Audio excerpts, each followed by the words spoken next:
Hey VC, it's been a minute. Um, Sorry it took so long to make this video. I meant to do it last weekend and I don't know, I'm not going to make excuses and get around to it. But this is my overdue um, vinyl finds for the month of April.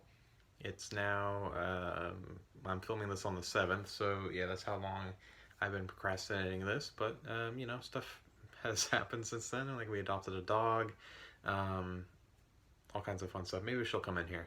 I don't know. Anyway, so this month was the I think it's semi-annual Austin Record Convention. My first time ever going. It was definitely the biggest I've ever been to. They claim that it's the biggest in North America, and I would not be surprised if that's true.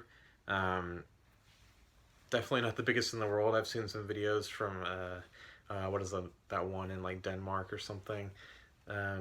Pretty huge. Anyway, it was a massive sale. I didn't get to look at every single vendor because I was only there for a couple of hours of the 3-day weekend that it took place on, and so yeah, I mean, I would have taken so much home if I had like an unlimited budget. So I guess it's a good thing that I did not.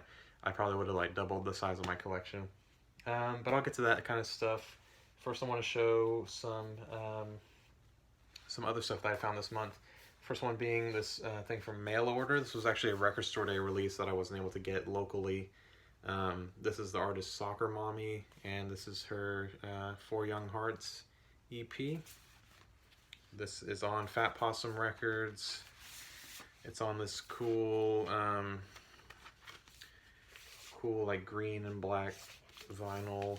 This is the first time it's ever been pressed on vinyl.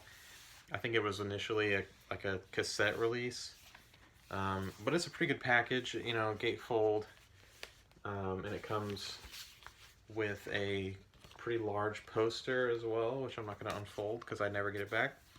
Yeah, I ordered this from 1234 Go Records and San Francisco because they had a lot of RSD stuff in stock online. I think they still probably do. But yeah, Soccer Mommy, she's part of that sort of wave I always talk about. We're going through this renaissance of female singer-songwriter greatness. Stuff like Snail Mail, Lucy Dacus, Boy Genius in general. All that stuff is really good, and that's part of that.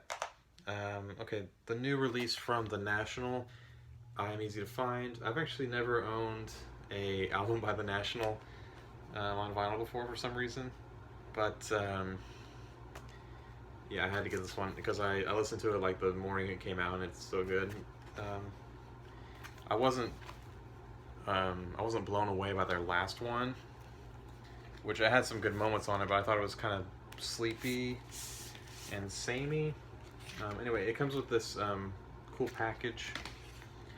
There's a lot more going on in this record, I feel. There's like guest vocalists that bring like a lot of different flavor to the music, much needed. Comes with this interesting lyric booklet,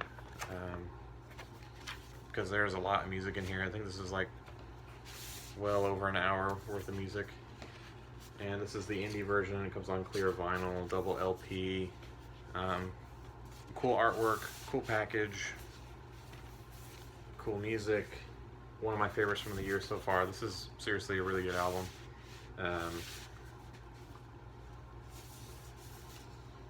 In keeping with the title, it's easy to find. You're not gonna have a hard time finding that. Even just go listen to it on Spotify. It's good. And then I got this one to use. This is Mac DeMarco 2. And so it's called 2, but I'm pretty sure it's his first full length. I think he had like an EP before this. But honestly, okay, so he just came out with a new album as well called, I think it's called something Be the Cowboy, which there was a lot of controversy regarding, or no, it's called Here Comes the Cowboy, and there was controversy regarding the artist Mitski, because on that album he has a song called Nobody, and Mitski last year had a song called Nobody on her album Be the Cowboy, and his album Here Comes the Cowboy. There was like some people getting upset, and she had to go on Twitter like, it happens, you know, sometimes people come up with similar names. It's not like the songs are similar at all. Anyway, I didn't really enjoy that album too much. I thought that was kind of a boring album. But I like this one. Specifically, I like the song My Kind of Woman, which is probably his most well-known song. And this is not a fancy press or anything. It's the pretty standard one on black vinyl. But it was cheap. This was like $8 or something used. And at the same store, I got this. Pissed Jeans, Why Love Now. So Pissed Jeans are on Sub Pop. They're sort of surprisingly heavy, crunchy, fuzzy, whatever you want to say, alternative rock, maybe like the Melvins or stuff like that. And I don't know if you can see, I wasn't able to tell in the store. So this was used, and it was sealed in shrink wrap. The shrink wrap was kind of messed up, so I took it off pretty much immediately. And there was a loser edition sticker here and the price tag here on the shrink wrap. It got a little sun damage, so you can kind of see what the original color of the cover is supposed to be and what it is now. And interestingly, there's like glossy photos attached. Underneath is the exact same image, but there's like a glossy photograph almost, and the same thing with the track listing. So anyway, yeah, I mentioned this is a loser edition. Sub Pop always does a cool loser edition. This one's on like a really neat semi-translucent lavender color. Like I said, Pissed Jeans, give them a listen. I have to credit Vinyl in the Van for turning me on to this one, because I would not have found that if not for him. Okay, so now I'm getting into the convention stuff. There's some, I wouldn't call them grails. There's nothing too crazy in here, but just stuff I've wanted for a long time, and stuff I've been needing to get. Not that it's any of it super rare or expensive, but I was able to get some good deals. Okay, so I got these were both from the same vendor, both completely different records, but I'm going to show them one after the other. I bundled them and got a really good deal. So yeah, I Need More Country in my collection. This is Merle Haggard, Ogie from Muskogee. I haven't actually listened to this one yet. Obviously, I know the title track. If anyone can tell me why it says recorded live in quotation marks, I'd be happy to know. Everything I'm reading about it makes it seem like it's from a performance, but I'm wondering, is it like audience chatter over a studio recording, or did they do some studio overdubs of a live recording? I don't know. I guess I'll find out if I listen to this like I need to. But anyway, I like the song, and there's some other really well-known Merle Haggard songs on here too, like Mama Tried, Swinging Doors. That will be a good listen. That was like $5, and this was also $5. Slade, their album Slade. I do kind of hate this cover. I don't think it's a very appealing cover at all. But the record's really good. Just, you know, 70s glam or power pop. You want to say, like, maybe it's a little punk leaning, like the New York Dolls or something in that same kind of scene. Yeah, you could go as far as to say that. So Slade is most known for their, or for having the original version of Come On Feel the Noise, which I think it was Twisted Sister who covered that. See, I don't know much about hair metal. But yeah, that's a good album, and I've been looking out for it. I'm looking out for all their discography, actually, and more in that kind of power pop genre. I don't really see too much of that around here. You know, stuff like Sweet or really anything like that. I just need it. Here's another $5 find. I used to see this a lot in Watauga, but in Waco I have not ever seen it once. And so I've kind of worked backwards through getting the discography. This was the first one I had ever listened to, but the first one I was able to buy on vinyl was Restrictions, their third album. And then last month I showed their second one, One Way or Another. This is the first one, debut, self-titled, Cactus. I never actually said the name of the band.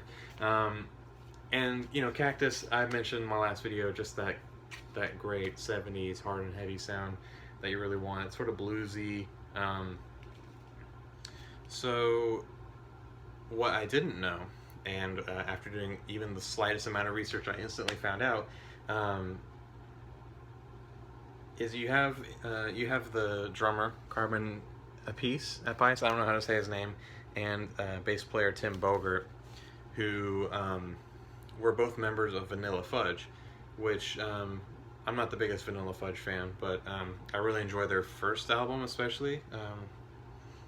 And then hearing Cactus and liking Cactus makes me want to pick up that record that the two of them did with Jeff Beck, which I think has the stupidest name ever, where I think it's just Beck, Bogart, and Appice, or some order of that, and it's just a brown cover with like a font with all their names on it. That cover never really appealed to me either. I guess whenever I don't recognize albums, I kind of do judge them based on their album art. I mean, I can't help it. But anyway, this is a really great album, and so now I need to find more from those musicians. These next two I also bundled. This one is actually my wife's record, technically. She is in love with the Louvin Brothers. This is a compilation on Tower Records called Country Heart and Soul. I don't think that these songs are on any of their studio albums. I could be wrong, and I probably am. And even if they are, it doesn't matter, because I don't have any of their studio records. All I have is a Christmas record they did of, traditional Christmas songs. But this is another one I need to spin. I'll probably listen to it tonight, honestly, or tomorrow. As you can see, super clean copy. This is from like, let's say like late 60s, early 70s. And actually it's on the Tower label, which I don't own any other LPs on. So that's cool. And I bundled it with this. This is a record that I've been wanting for a long time, and it's a really cool pressing of this record. This is Here Come the Warm Jets by Brian Eno, or just Eno as he's credited on the record. And as you can tell by the obi strip, it's a Japanese pressing. This thing is, again, really great condition. Pretty much, this is a solid near mint. I guess I'll pull it out. It comes with this insert, which I don't think it came with original pressings. And this is not a original Japanese pressing. I think it's a either late 70s or early to mid 80s pressing. It's on Polydor. Pretty standard Polydor label there.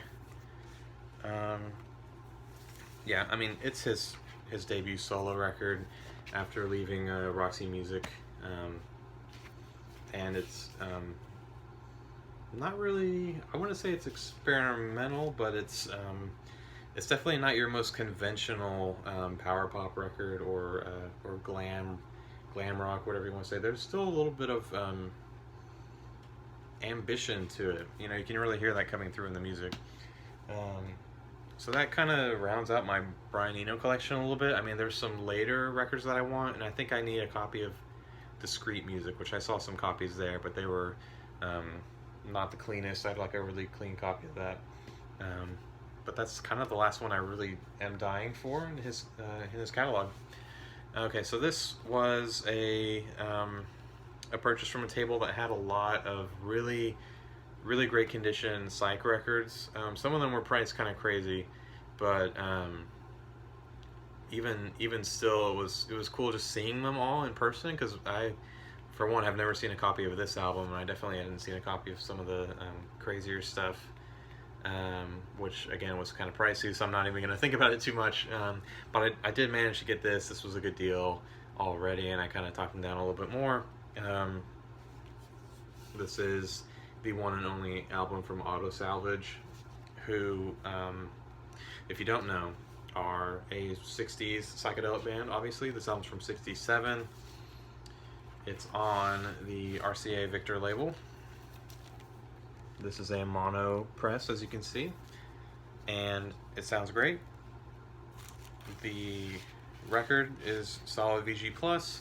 Cover has a little bit of wear, as you can see. There's like some dirt. It could probably do with a good scrub. But as far as like corners and and everything goes, I mean, it's held together pretty well, and super happy to have this. This was one that I hadn't heard until like January or February of this year. I was doing my one new album a day project, and this was one of those I listened to a couple months ago. If you hadn't noticed on my channel, I've been kind of picking up a lot of records that have been part of that project. And yeah, I'd like to get a copy, speaking of psychedelic records I listened to this year, I really need a copy of Relatively Clean Rivers. I know I'm not going to get an original press, but there's a repress that came out pretty recently, and I'd love to have that.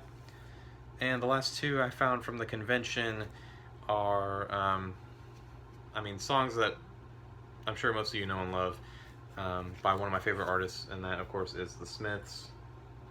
This one being That Joke Isn't Funny Anymore. You can see there, oh, the camera doesn't really like that cover very much. Maybe it's not coming through, but it's got that kind of dot effect. Yeah, anyway, these are original UK pressings. I'm trying to remember the B-side on this one. Meat is Murder. You can see the UK, or I'm sorry, yeah, British style 45 hole. Super nice condition. I think the seller had a lot more. I would have bought all of them if I had the money. It was pretty much the instant Smiths singles collection, but I had to settle for these two. And Ask is actually probably one of my favorite Smiths songs. And I don't know if a lot of people know this, but the Smiths had a fifth member for a very short time, Craig Gannon. He was on this song, and I believe he was also on Panic, and maybe the B-side to Panic, which I think is London. Anyway, the B-side on this one is Cemetery Gates, classic from The Queen is Dead.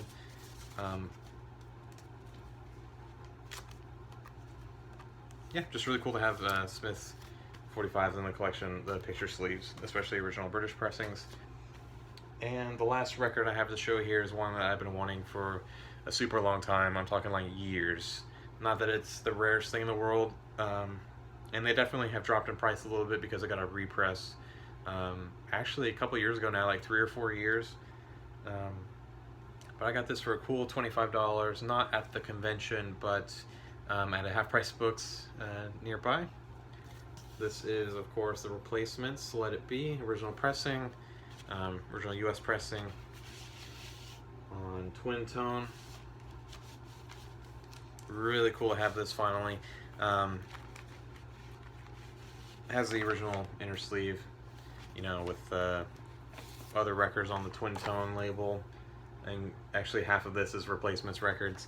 But yeah, so this album I've had on the CD for a long time, and it kind of kept growing on me. I would say this probably squeezes into my top 100 now at this point. Favorite song, like favorite thing, Black Diamond, Unsatisfied. Unsatisfied is probably my favorite track on here. Just like, it's so raw, and raw is probably the best word for it. It's just, you know, emotional. Answering Machine is good too. And then you have tracks like Androgynous and Gary's Gone a Boner, and you know, you can't really get that in too many other places than the Replacements, because they were just kind of one of a kind. And again, super happy to have this. 25 bucks. That used to be like a $150 record easy, and even with the there's like some Sharpie on here that I'm actually gonna try like some alcohol or something on there, try to get that off.